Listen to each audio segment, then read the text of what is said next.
Bonjour et bienvenue dans cette nouvelle vidéo. Et aujourd'hui, nous allons étudier quelques œuvres complémentaires au parcours Théâtre et Dispute dans lequel s'inscrit Nathalie Sarraute en écrivant pour un oui ou pour un non. C'est parti.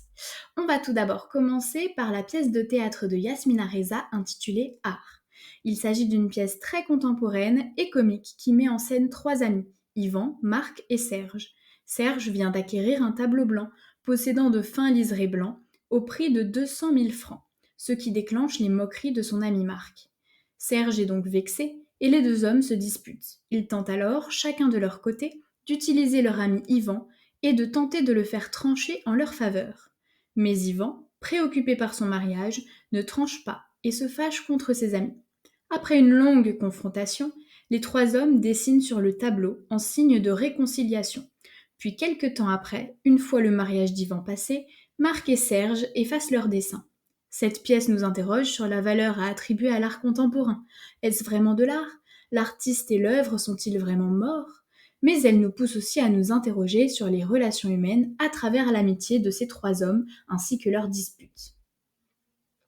Passons maintenant à l'œuvre suivante. Il s'agit de la pièce de théâtre Antigone d'Anouilh.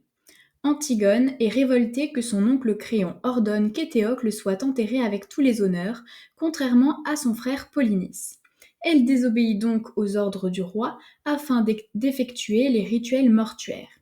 Cela occasionne une forte dispute entre Créon et Antigone, puisque Créon tente de la protéger et de lui sauver la vie. Quiconque lui désobéissait devait mourir, et il ne veut pas faire tuer sa nièce.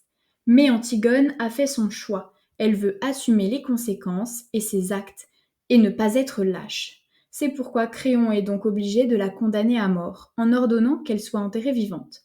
Mais son fils, Aimon, fiancé d'Antigone, refuse de rester en vie si elle meurt.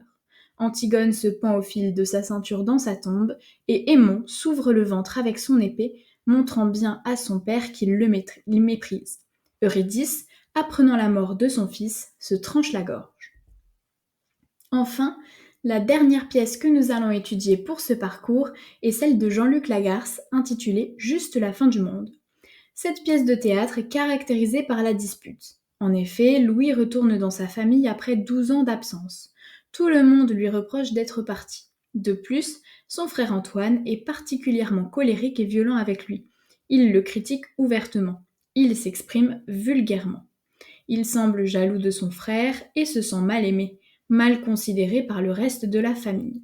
Cela n'est pas sans rappeler le conflit entre Abel et Caïn. Les tensions sont très fortes, mais les personnages ne parviennent pas vraiment à communiquer et à exprimer ce qu'ils ressentent avec exactitude. L'incompréhension est générale.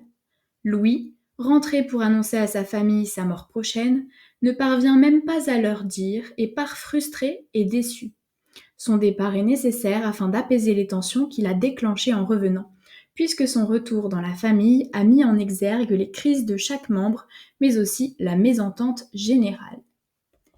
Et voilà, le cours du jour est terminé et je te dis à très bientôt dans de nouvelles vidéos.